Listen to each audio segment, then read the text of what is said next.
Does speaking Italian make you feel stupid? I mean, you have clear thoughts in your head, but when you speak you get short, flat sentences, no flow, and you feel like a 5-year-old version of yourself. Most of the time the problem is not grammar, it's 4 tiny words you never learn to use properly. Già, appena, non appena, and ancora. I've coached hundreds of students through this and have a way that works. So in this video I'm going to show you how these 4 words instantly upgrade your sentences with clear before and after example you can copy today. Let's dive into the first one. Students avoid saying already because they do not know where già fits. So their sentences stay basic and incomplete. Think of già as a done stamp. If the action is complete, stamp it. Marco ha scritto la mail. Marco ha già scritto la mail. Ho visto quel film. Ho già visto quel film. Sono arrivato. Sono già arrivato. You put già before the past participle or right after the auxiliary. Marco ha scritto già la email. L'ho visto già. Sono arrivato già. You are simply marking completion. But be careful, if you hear Italian saying già, it doesn't mean already. It means oh right, that is true. Marco è andato a Roma? Già.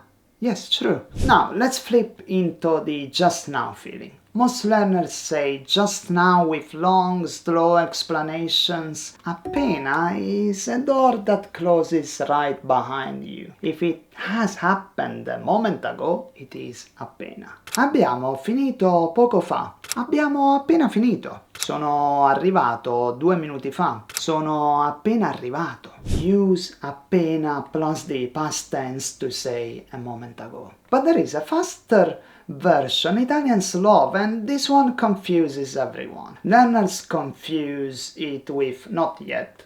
It has nothing to do with that. Non appena is a domino, is one action that triggers the next one instantly. Quando arrivano, mi telefonano. Non appena arrivano, mi telefonano. Quando finisco, ti chiamo. Non appena finisco, ti chiamo. So, non appena means as soon as. And in spoken Italian, Italians often drop the non. Appena arrivo, ti scrivo. Use it when one thing happens immediately after something else. Now, the word that causes the most confusion.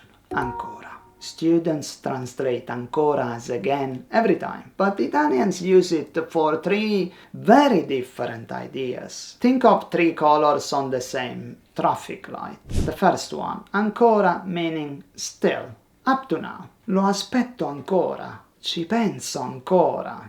The second one, ancora is a negative sentence, means not yet. This one instantly makes you sound more natural. La pasta non l'ho ancora mangiata. Non sei ancora andato dal dottore. And the last one, ancora also means, again, repetition. Tornerò ancora in questo posto. Lo voglio fare ancora. Before speaking, check the meaning in your head. If it is continuing in the present, it is still. If the sentence is negative, it is not yet. If it is a repetition, it is again. Once you can control these 3 meanings, your Italian stops sounding flat and finally has a flow. If you master these 4 words, your Italian stops sounding basic and starts sounding alive. Now, I've said a lot, but if you really want to learn Italian fast, if speaking feels like a mess, watch this video next and remember, stick to Italian and Italian will stick to you. Ciao!